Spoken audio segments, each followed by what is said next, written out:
నమస్కారం అండి, నేను మీ నమస్కారం అండి, నేను మీ ఎనిస్టా కంపెనీ సత్యనారాయణని.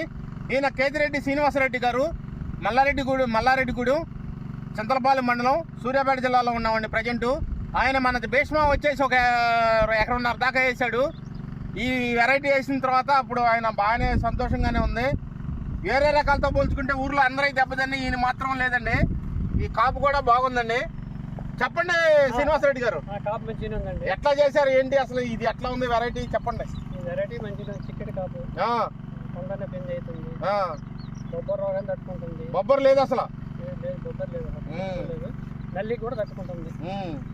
పెట్టుకుని ఊర్లో రైతులు ఏమంటున్నారు అంటే మనం పొలం చూపెట్టలేదు కదా, అసలు ఏమంటున్నారు దారంటే డైరెక్ట్ ఏ విత్తనం ఏందంటారు, ఏమైతే తేజ కాదు ఇది షార్ప్ ఉన్నా ఏందంటారు. భీష్మా అంటే నేను చెప్పడం తర్వాత భీష్మా అని చెప్తున్నా.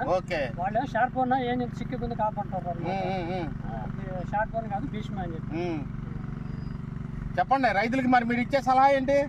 విత్తనం అయితే పెట్టుకోవచ్చు, నెంబర్ 1 విత్తనం. బొబ్బరికి నల్లి తట్టుకుంటుంది. ఇది రెండో స్టెప్ అయింది, ఇది రెండో స్టెప్ పేడ కూడా కాసింది మళ్ళీ.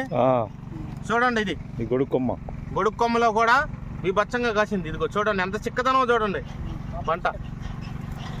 రండి ముందుకు రండి శ్రీనివాసరెడ్డి గారు, చూడండి ఇదంతా కూడా కాయ అసలు మామూలుగా లేదు. ఏ చెట్టు అన్నా పట్టుకోండి అంతా కూడా చివరి కొమ్మ కూడా.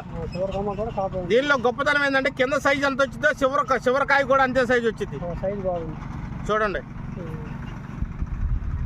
కాబట్టి యావత్ రైతు సోదరులు ఈ మల్లారెడ్డిగూడెంలో మన శ్రీనివాసరెడ్డి గారు వేసినట్టు అందరూ కూడా భీష్మా వేసుకుంటే కనుక రోగాల బారికుండా పడకుండా మంచి దిగుబడులు వస్తాయండి.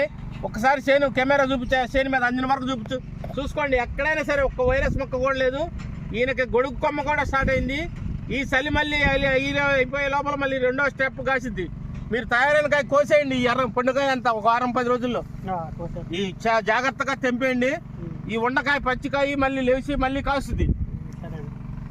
ఓకే అండి, thank you sir, thank you. కట్టి